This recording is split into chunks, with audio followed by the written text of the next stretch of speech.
Hello everybody, Giltar here with a review of the high-grade Universal Century 1:144 scale RX-0 Unicorn Gundam in Unicorn mode. This is going to be a two-part review, with this first part being mainly an overview of the mobile suit details, the model kit, some of the accessories, and I'll probably leave articulation and final thoughts for the second part of the review. So first, to start off, I really like this model kit. It's very sharply detailed. It's very high quality, I'd say, for a high-grade kit. It's one of the latest high-grade kits released by Bandai, and it really shows. First of all, the details really come through in person, at least. I'm not sure how clear they are in this video. The panel line grooves, for example, are extremely deep.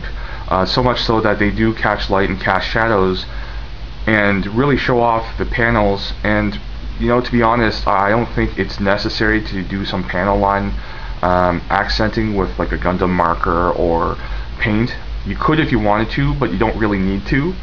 However, I did see one reviewer, I believe a Japanese reviewer, who on their website had photos of the Unicorn Gundam with reddish or pinkish paint or ink for the panel lining to basically, I guess, imply the glow of the psycho frame beneath. So I thought that was a really neat effect, a little sort of more interesting than your standard black or gray or even brown panel lining. Now, for the Unicorn Gundam, just to give people an idea of its size, standing up with both legs together, it's about 5 inches tall or so at the head, and just over 6 inches tall if you count the unicorn horn at the top there. Now, actually, for anybody who isn't aware, the Unicorn Gundam mobile suit design has two modes. The first mode is the Unicorn mode, or basic mode, that you see here. The second mode is what's called the Destroy mode, where panels shift and pull apart, and essentially the mobile suit goes under a sort of a transformation to reveal what's called the psycho frame, the inner frame of the armor, which when active glows with a reddish or pinkish light.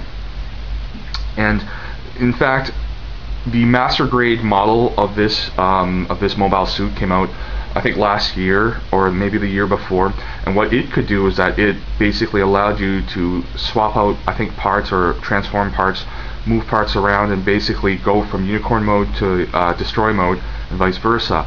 The only problem with that, and basically from what I gathered from reading and watching reviews, is that the parts will get loose over time because of the wear and tear of sort of, I guess, regular manipulation of those parts and removal and reattachment. That's the one downside I can see of the master grade kit. I mean, that's a significant downside. The upside to the high grade version of the model kits, because Bandai has made one model kit for the Unicorn mode, like you see here, and one mode for the Destroy mode. You can buy both of them for a lower cost than a single master grade version of the Unicorn Gundam.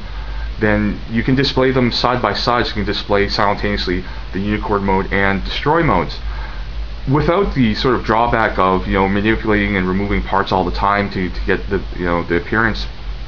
So one benefit of getting the two high grade models rather than the one master grade is that you have the cost, it's lower, and then secondly, there's not really any chance of wear and tear of different parts because you don't have to transform it or do any part swapping. So that's the good point of this model. Plus, again, because the details are so finely sculpted, it really is something that you're not really settling for less in terms of appearance or detail. It definitely does look like the Unicorn Gundam, but smaller. There are no real significant, I guess, design differences, aside from the fact that it might have a little less mobility in certain parts, like the hands, for example.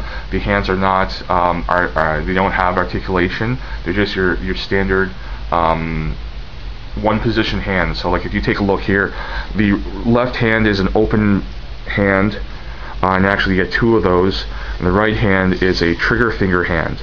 You get only one of those. In addition, you actually get two fist hands that can grip the beam saber hilts, left and right hands, so that's great. So basically you get 5 hands in total, so that's nice. Now, the accessories, as you can see here, are a shield, and a Hyper Bazooka. The Hyper Bazooka is pretty standard. It has a flip-out handle on the side so that you can do a sort of double-handed grip that you often see in Mobile Suit appearances. The shield here on the left arm is actually held on by friction. It only clips on. There's no peg, but it's actually fairly secure. You can shake it about and nothing's coming off, so that's good.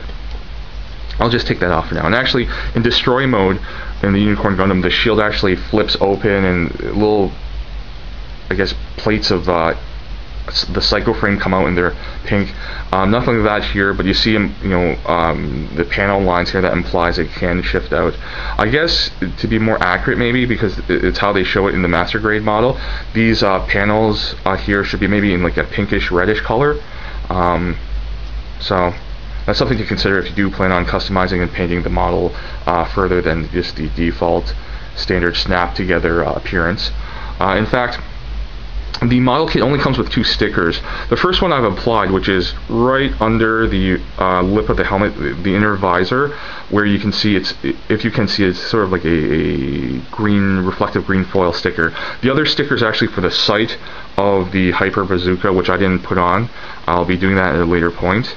I'll show you actually right now the Hyper Bazooka.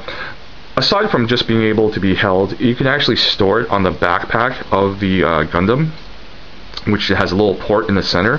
What you can do is just, now for the purposes of this review, I'm going to remove the bazooka, but I'm going to keep the hand on it just to save some time. But if you separate the middle section of the bazooka and just set it aside and reconnect the parts to make it sort of a more compact form, if you peg it into the back, into the port of the backpack, you store the Hyper Bazooka that way, which is a pretty neat touch. It's a little different from the standard horizontal placement of Hyper Bazookas and maybe a beam rifle or a machine gun just across the back of the waist. So this is a nice little difference. It's not too often you see that. I think the Kampfer model design, the Mobile Suit design, has like bazookas or guns that are sort of vertical like this. I'll just take that off for now. While we're back here, I'm going to show you the accessory here. It's an extra clip for the Hyper Bazooka. You just clip onto the back of the skirt, much like the Master Grade version. You'll see the backpack here, and actually I'll just briefly go over colors while we're at it. Basically, most of the Gundam is in white armor plating with dark gray in certain parts, like these lower leg joints, or parts rather, the ankle joints, the inner frame, knee joints, hands and fingers, neck, and waist. But you'll see small bits of blue on the feet, while the soles have blue and gray. The backpack is mainly blue with gray for the thrusters, white for the beam saber hilts, and gray for these sort of manipulators that the beam saber hilts would normally attach to, but they don't do that in the high grade kit. And actually, I'll show you here, these beam saber hilts are removable. They actually have a little port on one side where they're not used for the backpack or even the hands, but on the forearm armor you can see that they actually have removable parts which store extra beam saber hilts. So in total you have 4 beam saber hilts, 2 on the backpack, 1 on each forearm.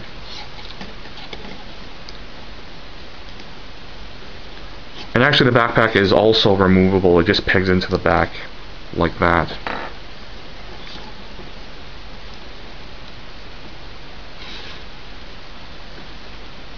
And there you go, that's the main body of the model. I guess this will conclude part 1 of the review. I'll be back in part 2 to go over the articulation and some, I guess, final thoughts and a few good and bad points of the model kit. Thanks for watching.